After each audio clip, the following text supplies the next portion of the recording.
Evangelio según San Mateo.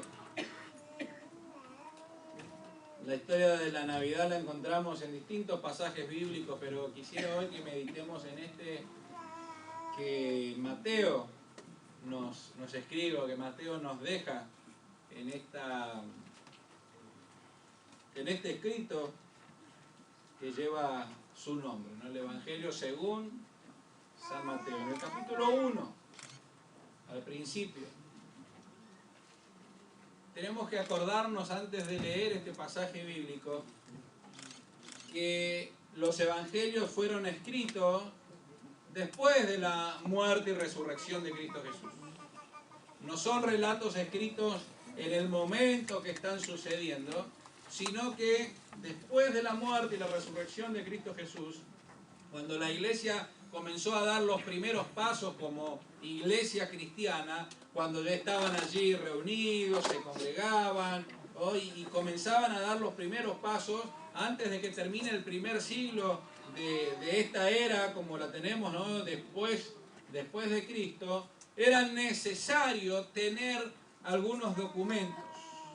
Especialmente porque cuando todo el mundo, cuando toda la iglesia estaba excitada y entusiasmada por la cuestión de la resurrección, que era algo totalmente fabuloso, algo que vislumbraba a todos, especialmente a los cristianos, a los creyentes, en esta realidad de un Cristo muerto y resucitado, y este mismo Cristo que los mismos discípulos y alrededor de unos 400 nos cuenta la Biblia que estaban presentes cuando el Señor ascendía a los cielos, este Cristo resucitado, ese mensaje iba siendo expandido en distintos lugares.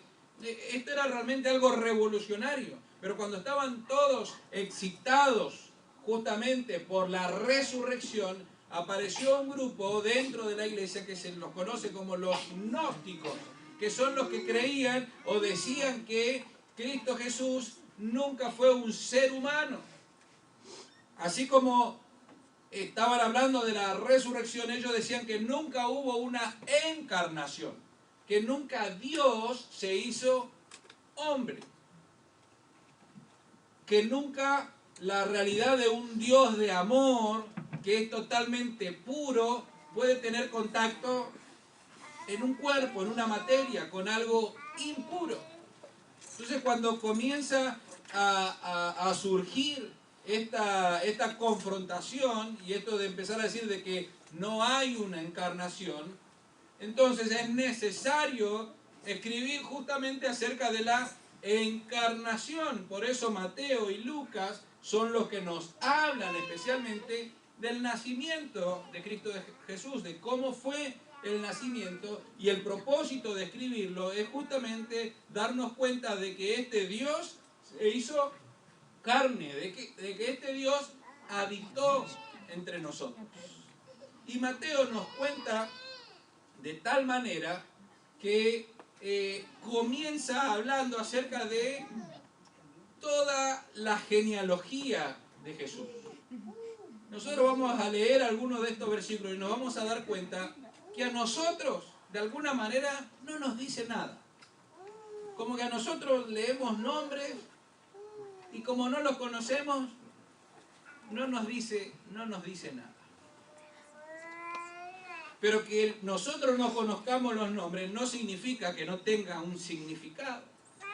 Que con algún propósito Mateo lo escribe y lo deja allí registrado. Cuando Lucas escribe su evangelio, Lucas nos cuenta del nacimiento de Cristo Jesús, y cuando cuenta su genealogía o de dónde desciende, habla que desciende de Adán, del primer hombre, como diciendo que este Hijo, este Dios que se hizo carne, que habitó entre nosotros, es uno nacido de la humanidad. Es un verdadero hombre. Hay una verdadera encarnación. Hay una realidad de que Dios se hace hombre. Por eso Lucas nos cuenta desde Adán. Y Mateo, como buen judío, cuenta especialmente al pueblo judío la historia de Jesús partiendo desde Abraham, que es conocido como el padre de la fe. Es notable también que Abraham no es solamente el padre de la fe judía, sino que también es el padre de la fe de otras religiones. Hay otras religiones que lo tienen a Abraham también como padre de la fe, y aún los cristianos consideramos a Abraham como el padre de la fe, aquel que inicia algo distinto, por obediencia y por fe a Dios. Por eso justamente se lo llama el padre de la fe. Y Mateo nos cuenta la historia desde Abraham. De alguna manera es como un paseo por el cementerio. No debe haber nada más aburrido que ir a pasear al cementerio. Si uno va al cementerio, va con dolor, con angustia, va con recuerdos, pero no va con una alegría a pasear por allí, porque no es un lugar para pasear. Y uno diría, bueno, ¿por qué será que Mateo es como que va leyendo y como que va leyendo cada una de las lápidas, ¿no? Diciendo quién está aquí? Y así nos cuenta Mateo esta historia. Pero es notable que algunas de esas lápidas es como que no tendrían que estar allí. Como que dentro de la historia esas tendrían que haber sido quitadas, movidas. No tendrían que estar allí. Así como cuando nosotros tenemos nuestra historia genealógica, nuestros tíos, nuestros abuelos, nuestros bisabuelos, por allí hay alguno de la familia en el cual no era muy bueno, de muy buena reputación, entonces es como que no lo sacamos. La ovejita negra, en toda familia hay una ovejita negra. Espero que usted no sea esa. Pero siempre, ¿no?, como que la queremos saltear. Y Mateo las registra. Y eso es lo que llama la atención. Mateo capítulo 1, versículo 1 dice: el siguiente es un registro de los antepasados de Jesús, el Mesías. Estoy leyendo una versión que se llama Nueva Traducción Viviente, que es de muy fácil entendimiento. Igualmente el pasaje que usted puede ir leyendo allí lo va a entender muy bien. Así que puede seguirlo también con su mirada. Dice: el siguiente es el registro de los antepasados de Jesús, el Mesías, descendiente de David y de Abraham. Abraham fue el padre de Isaac. Isaac fue el padre de Jacob. Jacob fue el padre de Judá y de sus hermanos. Judá fue el padre de Fares y Sera. La madre fue Tamar. Y ahí quiero hacer el primer stop. Primero, porque menciona a una mujer que comúnmente no eran puestas en las genealogías. Hasta ahora no había mencionado ninguna mujer, todos hombres en una sociedad totalmente machista.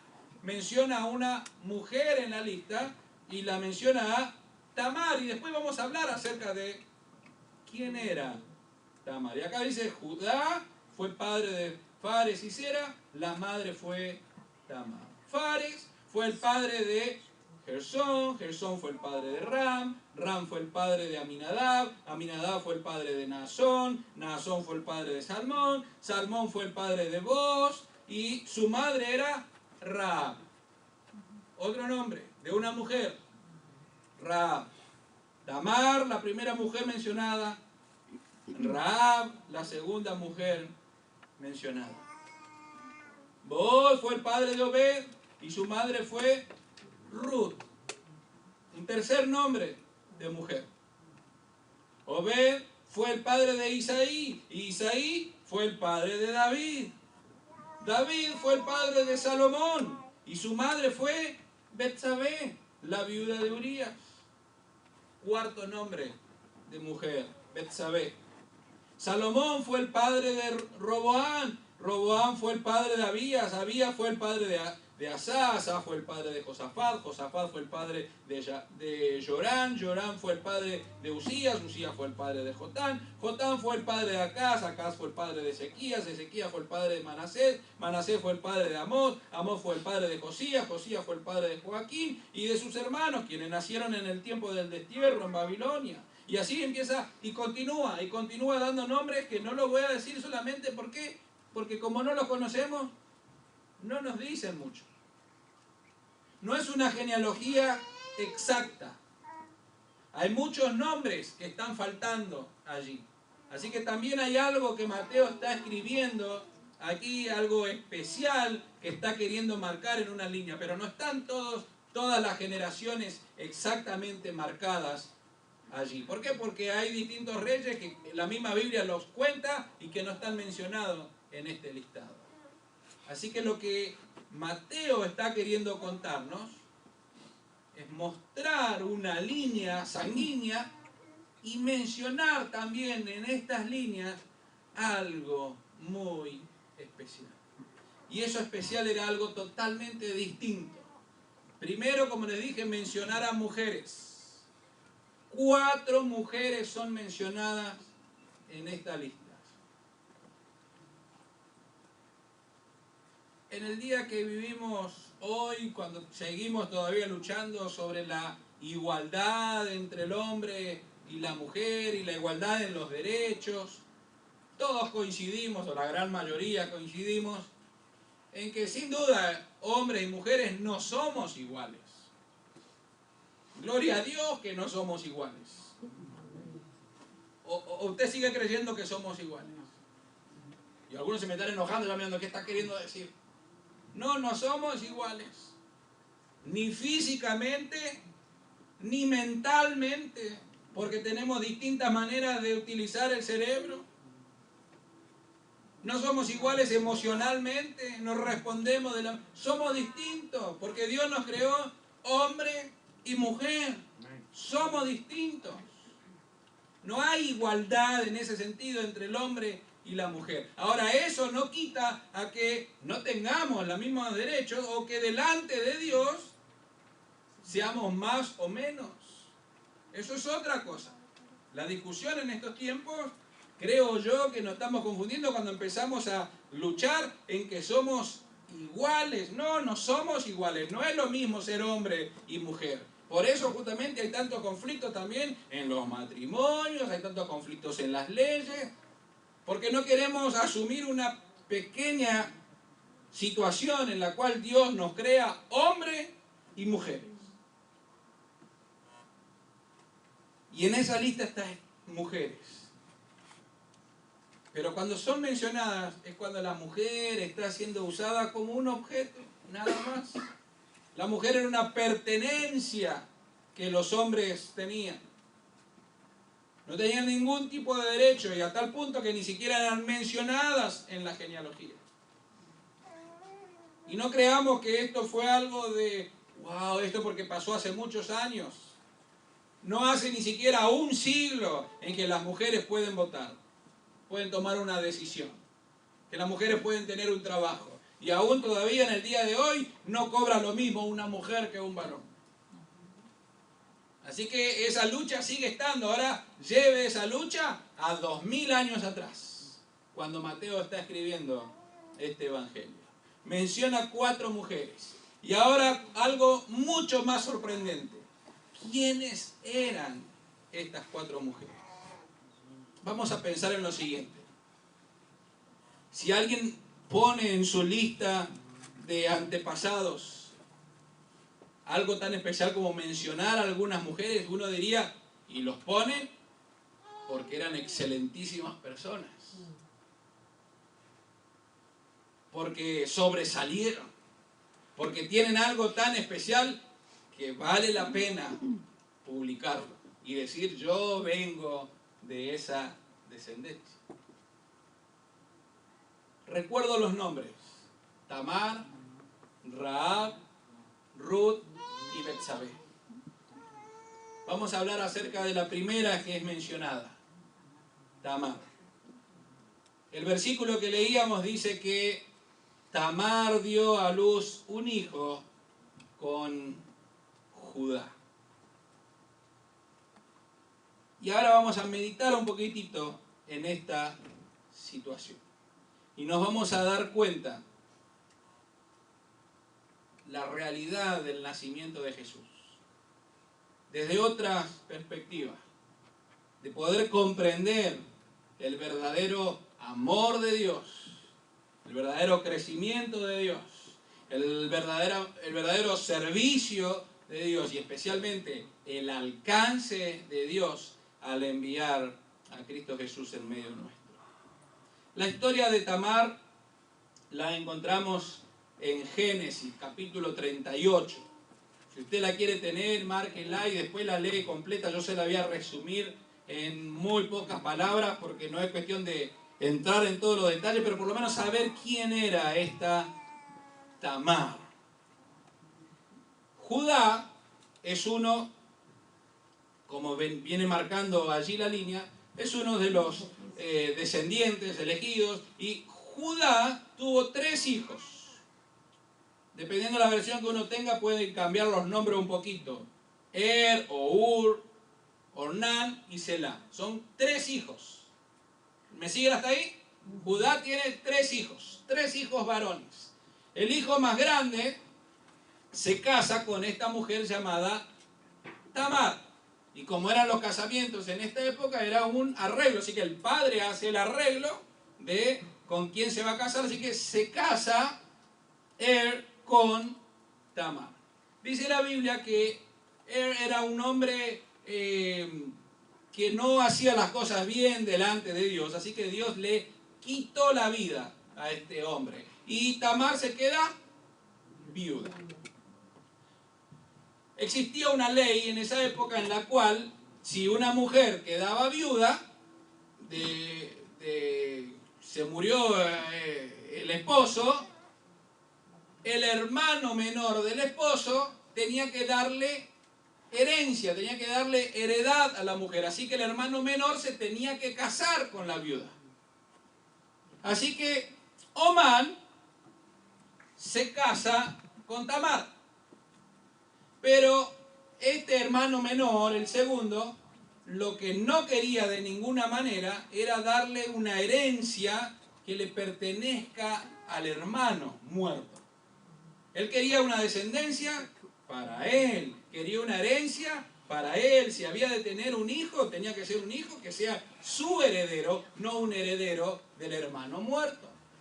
Ahora recordemos esto, ¿por qué tiene que suceder todo esto? Porque una mujer viuda no tenía ningún tipo de sustento, porque no tenía trabajo, no tenía manera de mantenerse. Si no estaba casada o no tenía hijos, no podía ser sostenida de ninguna manera.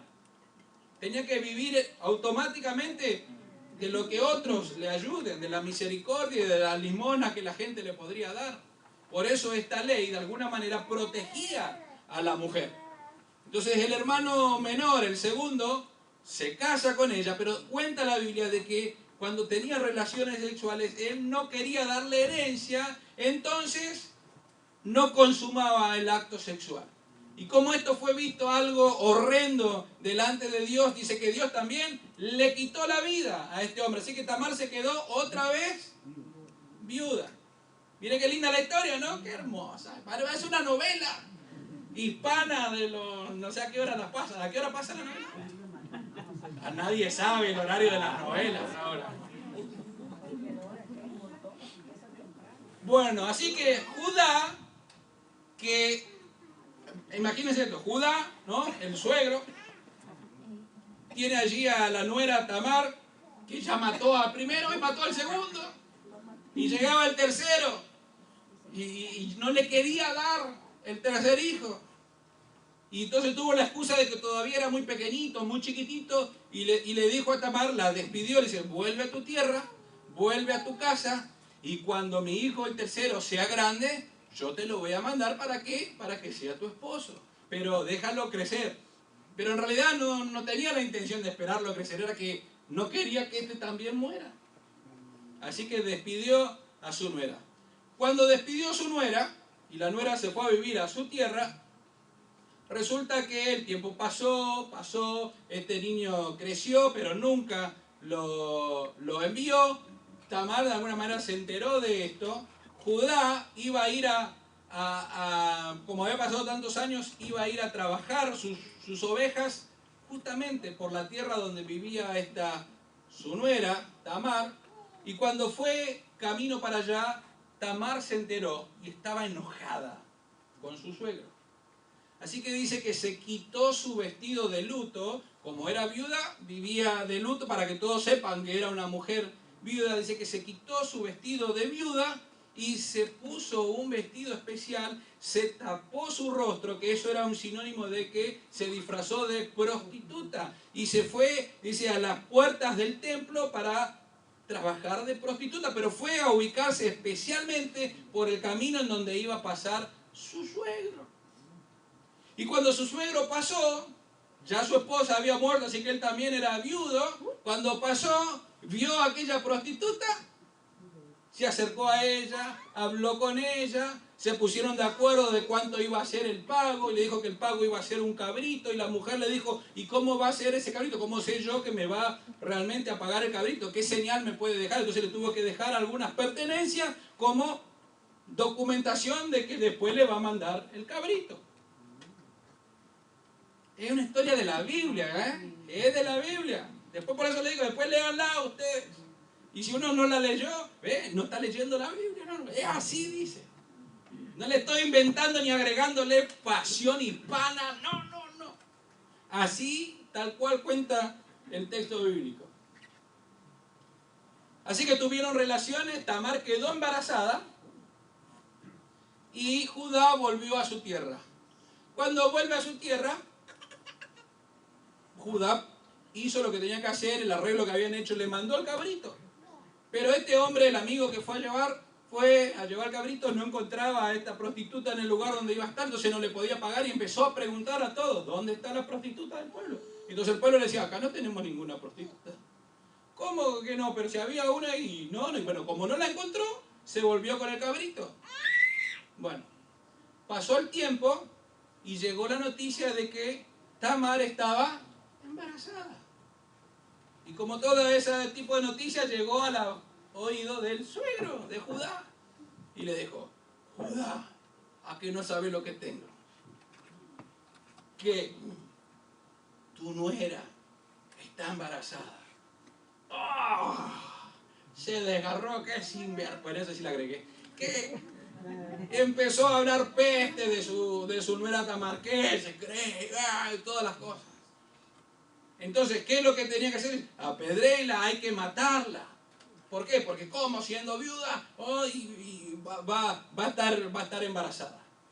Entonces, cuando van a agarrar a Tamar, ¿no? Y le preguntan allí qué pasó, Tamar dice, bueno, el que es dueño de estas cosas, ese es el padre de la criatura. Estuvo bien Tamar, ¿eh? Y Judá vio eso, ¿y qué dijo? Se dio cuenta, soy yo. Y se dio cuenta del error que había cometido, se dio cuenta de la inteligencia, ¿no? Y se dio cuenta que nunca tendría que haber hecho eso. Pero Tamar,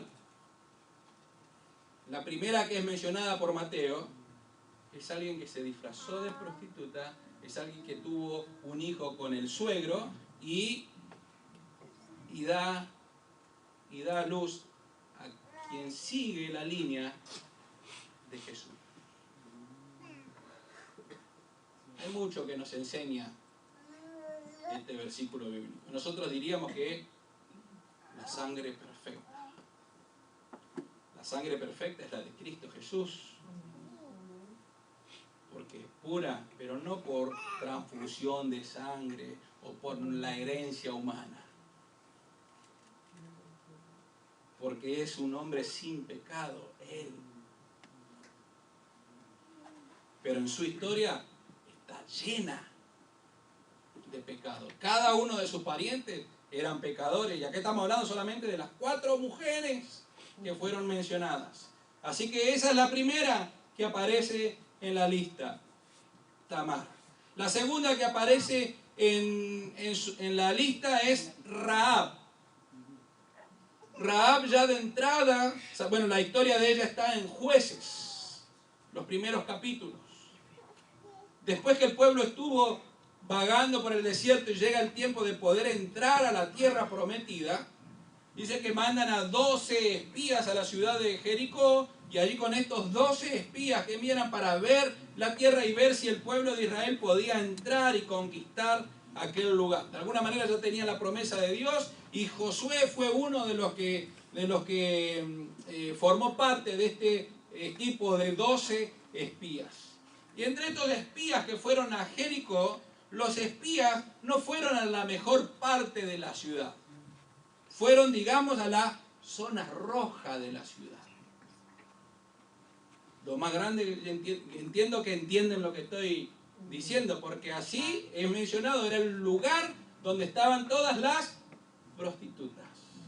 Allí fueron los espías a esconderse. Dice, porque acá no nos van a venir a buscar, acá no se van a dar cuenta. Y Rahab era una de las prostitutas que abrió las puertas y los cuidó. Cuidó allí a los espías, y cuando llegaron a buscarlos porque se enteraron que habían espías, ella fue quien protegió y quien le dio la salida segura a estos espías para que puedan salir y después regresar y conquistar la tierra. Más adelante la Biblia nos cuenta que Rahab fue salva por su fe. Cuando Hebreos 11 hace una lista de los héroes de la fe, también menciona a Rahab. Obviamente fue salva por la fe y no por sus obras.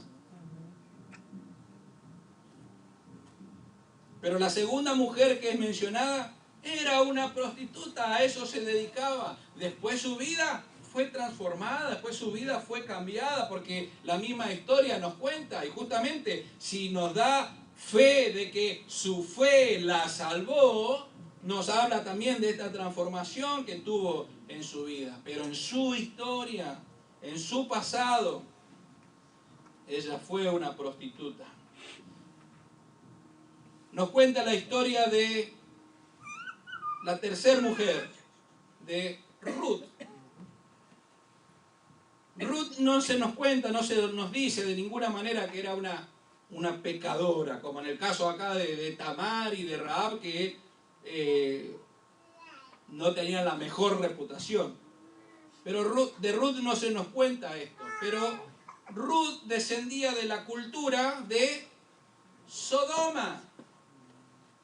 ¿Se acuerdan, no? Cuando el pueblo cristiano escucha esta palabra, como de enseguida la conoce. Si hay alguna ciudad, de todas las ciudades que hay en la historia bíblica, uno conoce Sodoma y Gomorra.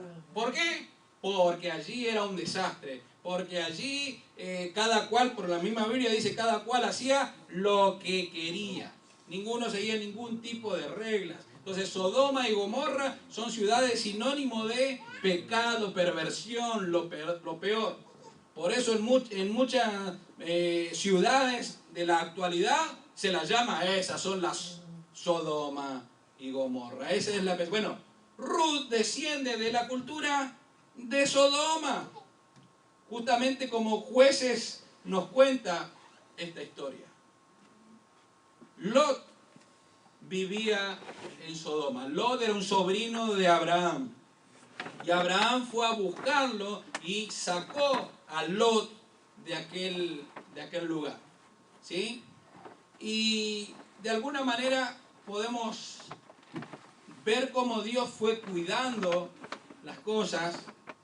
Pero fíjense de dónde viene esta cultura de Sodoma, Gomorra y de lo que vamos a ver ahora. Cuando Lot sale de Sodoma, sale con 2 de sus hijas. Y la historia bíblica nos cuenta que las hijas emborrachaban al padre todas las noches y se acostaban con el padre. Y el padre estaba tan borracho que ni se daba cuenta de la situación. Y como ni se daba cuenta de la situación, la hija quedó embarazada. Una vez más, esta es una historia que la Biblia nos está contando cómo era la situación. Y de el embarazo de estas chicas con el padre, nace entre ellos uno que se llama Moab, que justamente es toda la herencia de los moabitas. Y de allí surge toda esta historia y este encuentro de la cultura de Sodoma, la cultura moabita, y entre ellas está Ruth. Ruth se había casado con el hijo de una mujer llamada Noemí. Hubo una gran hambruna y tuvieron que moverse a otra ciudad, y en esa otra ciudad mueren los 3 hombres, los 3 esposos de estas 3 mujeres, de la suegra y de las 2 nueras. Mueren los 3, así que se quieren ir, se quieren despedir, y nos cuenta la historia de que Ruth no quiere abandonar a su nuera. Pero que Noemí de alguna manera le dice, vete porque no nos vamos a poder sostener de ninguna manera. Y le ayuda a conseguir un nuevo esposo. Y nos cuenta allí la historia cómo le da consejos para que consiga un esposo. Así que si hay mujeres solteras, ahí Ruth capítulo 3, cuéntenle la historia. Le dice, báñate, perfúmate, vista. Y le cuenta todo y le dice dónde ponerse para encontrarse con la gente que eran buenos candidatos para casarse. Y así entonces Ruth hizo caso, se puso en el lugar donde correspondía, se bañó, se perfumó, se vistió linda, apareció allí uno que se llamaba Boaz y se gustaron, se enamoraron, se terminaron casando. ¿Sí? Así que la historia de Ruth, digamos, no tiene la misma reputación que las otras 2, pero también tiene toda una estrategia para conseguir y de alguna manera hay un cierto engaño también, pero bueno, tienen que leer la historia para poder entenderlo más. Tercer mujer, cuarta mujer de la lista. Ustedes están pensando, el pastor está hablando y eligió a estas 4 mujeres para hablar mal de las mujeres. No. Para que podamos entender el plan de Dios en medio de nuestra realidad pecaminosa. La cuarta mujer es Betsabé, y creo que es la historia más conocida, la de Betsabé. Porque Betsabé, como he mencionado allí, era la viuda de Usías, pero esa enviudez fue toda arreglada por David, que el rey lo mandó a matar. El que era rey, David, se enamoró de una mujer, ¿no? Porque por no estar en el campo de batalla, estaba allí en el palacio, en la azotea, y vio que una mujer se estaba bañando, y ¿qué hizo? La mandó a llamar porque la vio tan linda que dijo que venga con él. Así que la historia es que David se enamora de esta mujer, ella queda embarazada, mandan a matar al esposo, no tan directamente, pero lo dice, pónganlo delante en la primera línea de batalla, o sea, todos los que mueren son los que están en la primera línea de batalla. Allí lo mandaron a este hombre, muere el hombre y se termina casando después David con esta mujer, pero el hijo de esa relación no sigue adelante, muere, pero tiene otro hijo que es llamado Salomón, el rey quizás más grande que tuvo el tiempo de prosperidad que tuvo el pueblo de Israel, el hombre más sabio reconocido en toda la historia de la humanidad en este planeta Tierra. Bueno, era Betsabé. Estas son las 4 historias. Por un lado, saber que Dios aún obra en medio de nuestros errores. No es para que sigamos cometiendo errores, pero es para darnos cuenta que Dios sigue obrando aún en medio de nuestros errores. Y puede seguir utilizándonos a nosotros y a nuestra descendencia aún en medio de nuestros errores. La otra que nos cuenta esta historia es que la sangre de Jesús, de alguna manera, es sangre de distintos pueblos. no es una sangre que solamente los judíos que leían el Evangelio puedan decir es nuestro. Jesús es de todos.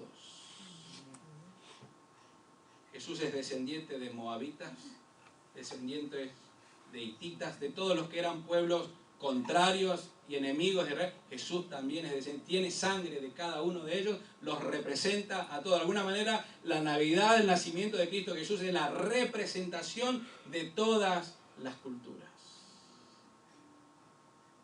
Por eso es importante darnos cuenta de que todo el plan de Dios, en todo tiempo, Dios tiene presente a toda la humanidad. No solamente a unos pequeños, a unos pocos, sino a todos, porque aún se hace carne y desciende de alguien que representa a todas las culturas. Por eso Lucas, cuando nos cuenta el nacimiento de Cristo Jesús, lo lleva hasta Adán, el padre de todas las culturas, de toda la humanidad. Justamente el nombre Adán significa humanidad.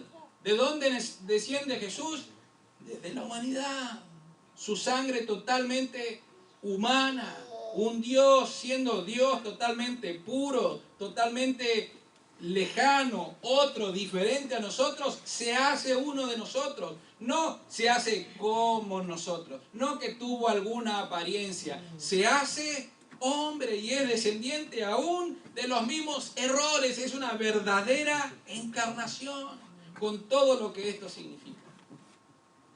Por eso cada vez que vamos celebrando la Navidad, poder acordarnos que la Navidad no es porque somos buenos. De ninguna manera, ninguno de nosotros somos buenos. La Navidad era necesaria porque somos pecadores. Y porque aún en la propia historia del linaje de Jesús había pecado presente.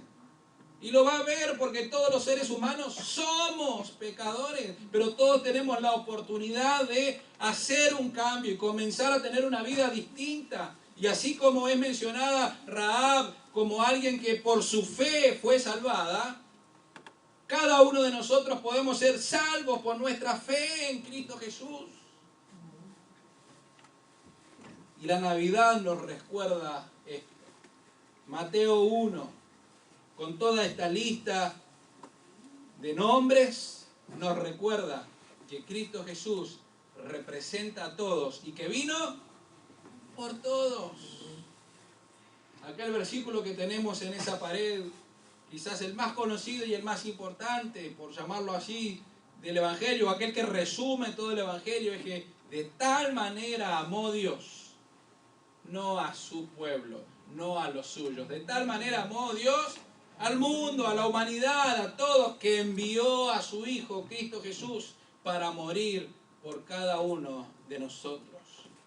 La Navidad del Evangelio era, es y seguirá siendo una misión mundial, una misión que tiene que ver con todas las naciones. Es un mensaje que tiene que ser alcanzado a todas las naciones. Y es un mensaje que Mateo nos cuenta que aún nació representando a todas las naciones.